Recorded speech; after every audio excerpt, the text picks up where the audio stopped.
Olá, no boletim de hoje iremos falar sobre mobilidade urbana no Agreste Pernambucano. A divulgação desse vídeo é uma parceria do Corecon com o Centro Acadêmico do Agreste da UFPE. Desde 1992 tinha havido uma tendência de piora nas condições de transporte urbano nas principais regiões metropolitanas brasileiras, acompanhada de um maior quantitativo de deslocamentos mais longos em viagens casa-trabalho.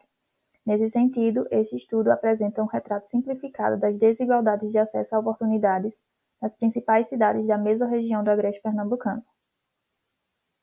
Em relação a localidades com maior frota de transportes coletivos, é esperado que consigam ter melhores performances no acesso a oportunidades devido ao fato de conseguir levar mais indivíduos aos seus locais-alvo.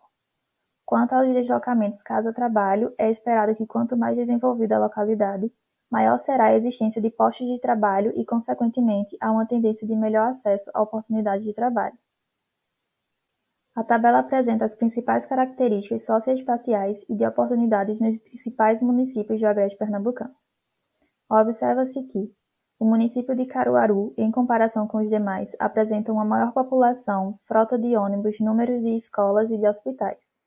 Isso pode representar que, na localidade, o acesso a oportunidades é melhor, dado que existe uma maior infraestrutura tanto de transportes devido à sua frota, quanto de estabelecimentos de saúde e educação. Belo Jardim, por sua vez, apresentou o maior PIB per capita, porém aparentemente não performa tão bem no quesito de acesso à saúde e educação. Destaca-se o município de Pesqueira, com maior área dentre todas as outras localidades, porém apresentando uma baixa frota de ônibus e de estabelecimento de saúde. Em situações similares estão os municípios de São Bento do Una e de Bom Conselho. Assim, constata-se que o município de Caruaru aparentemente apresenta um melhor acesso a oportunidades de saúde e educação, e há indicativos de que cidades como São Bento do Una e Bom Conselho possuem um pior nível de acesso a oportunidades, principalmente devido ao tamanho territorial e à baixa frota de ônibus em tais localidades.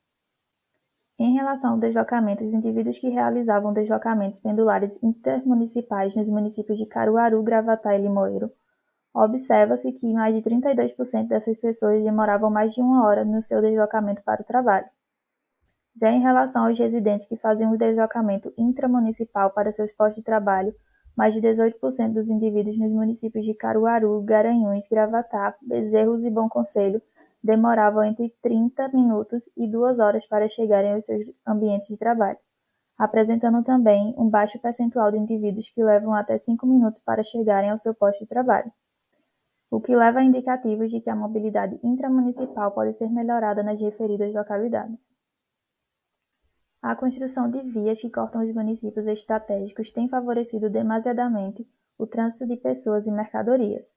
Associado ao crescimento do poder aquisitivo da população e às deficiências de transporte público, o número de condutores de automóveis tem aumentado, impactando incisivamente na mobilidade urbana, o meio ambiente, a saúde e a segurança da população.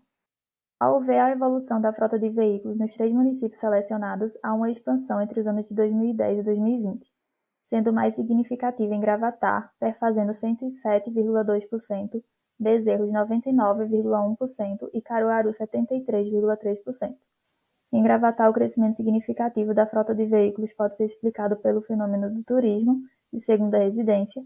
Em Caruaru, entre 2001 e 2005, a BR-232 contribuiu com o crescimento de 104,8% na quantidade de empresas instaladas nos distritos industriais e com aumento de 139% da área ocupada nesses locais. Em Bezerros, o crescimento foi registrado de 42%, contribuindo para o aumento do emprego e da receita desses municípios. Porém, mesmo com esses resultados, as experiências práticas demonstram que nos países em desenvolvimento, as zonas de atração populacional se desenvolvem muitas vezes com problemas de infraestrutura, podendo ocasionar habitação desordenada, aumento nos índices de violência e dificuldade na mobilidade urbana. Um exemplo em Caruaru é que o trânsito vem se constituindo um problema recorrente, principalmente no dia da feira de confecção, onde o trânsito se intensifica, dificultando assim a circulação de comerciantes, feirantes e consumidores. Outro agravante, em decorrência do aumento de frota de veículos, é o desgaste das vias, inclusive por tráfego pesado sem a efetiva contrapartida em reforma. Nesse sentido, A eficiência do deslocamento e escoamento de produção está significativamente ligada à qualidade das rodovias, fazendo com que ações que gerem conscientização e fluidez no trânsito seja essencial para mitigar gargalos na mobilidade urbana e os consequentes acidentes. A ampliação desordenada da habitação, o elevado número de automotores particulares, a poluição do meio ambiente são fatores que vêm sendo acarretados pelo crescimento dos municípios demandando das instituições responsáveis planejamento para o controle no que concerne à qualidade da mobilidade urbana. No Brasil, a Lei da Mobilidade Urbana determina aos municípios a necessidade de planejar e executar a política de mobilidade, e esse plano deve ser feito em municípios com mais de 20 mil habitantes. No município de Caruaru, foi realizada uma pesquisa de origem e destino para complementar o plano de mobilidade urbana, que tem entre seus objetivos avaliações sobre a infraestrutura da cidade, calçadas e arborização, acessibilidade, transporte público, avaliação do trânsito e utilização dos modais.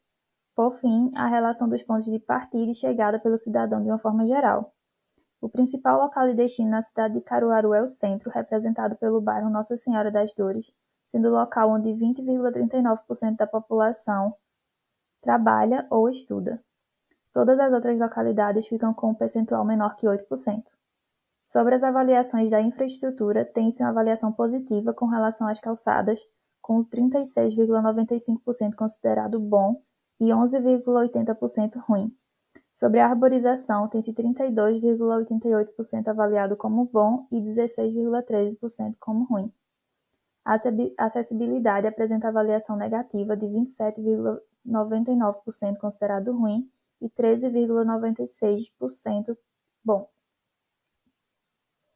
Sobre o transporte coletivo, a avaliação da população como um todo é de que o sistema de transporte coletivo é negativo para 18,22% e para 23,97% é positivo. Porém, 31,27% não tem informação para avaliar e 19,40% é regular. Em relação à divisão dos modais, dentro da população de Caruaru, 38,97% possuem carro, 30% possuem moto e 12% possuem carro e moto, além dos indivíduos que se locomovem caminhando. O percentual da população que não faz nenhuma caminhada ou raramente é de 47,77%, ou seja, mais da metade da população utiliza dos espaços públicos, calçadas e parques para se deslocar na cidade. Ao focar em uma atividade e meio de locomoção, o mototaxismo, vemos que é uma atividade de contradições, que por um lado nega aos seus profissionais cobertura das leis de trabalho, não há carteira assinada, impera a ausência de direitos formais associados a planos de saúde e seguro-desemprego, a férias e a aposentadorias remuneradas. Por outro lado, ela concede aos seus referidos profissionais mais sensações de liberdade e autonomia associadas à informalidade, com jornadas de trabalho flexíveis, com inexistência de chefias e, não raro, com rendas superiores. Em um novo breve diagnóstico envolvendo alguns municípios sobre o mototaxismo na mesorregião agreste-pernambucano durante a pandemia de Covid-19, que segue a pesquisa feita no artigo intitulado Chama a Moto, foi observada as percepções dos mototaxistas e as suas considerações acerca da atividade durante a pandemia. Na pesquisa original, a percepção dos mototaxistas indicou que o principal obstáculo à atividade se atrelava às restrições impostas pelo poder público municipal e estadual, agravado pela decretação de lockdown. Nesta segunda pesquisa, tais restrições não foram percebidas pelos sujeitos. Os mototaxistas continuaram a adotar medidas sanitárias durante a prestação de seus serviços. Quase metade dos mototaxistas entrevistados agora declararam planejar sair da atividade em no máximo 3 anos e, entre as razões para não abandonar a atividade de imediato, está a falta de empregos alternativos. De maneira geral, isto se agrava por conta dos seus baixos níveis de escolaridade. Também, através da atual pesquisa, constatou-se que cerca de metade dos mototaxistas jamais recolheu contribuição previdenciária, principalmente por causa da falta de recursos financeiros suficientes para tal. Por sua vez, os resultados da segunda pesquisa, agora em 2022, mostraram que, a despeito de o contexto pandêmico estar se atenuando, a atividade mototaxista continua prolífera, com suas vívidas implicações negativas e positivas e, porventura, ainda mais atraente àqueles milhares de cidadãos que não possuem melhor alternativa de empregabilidade.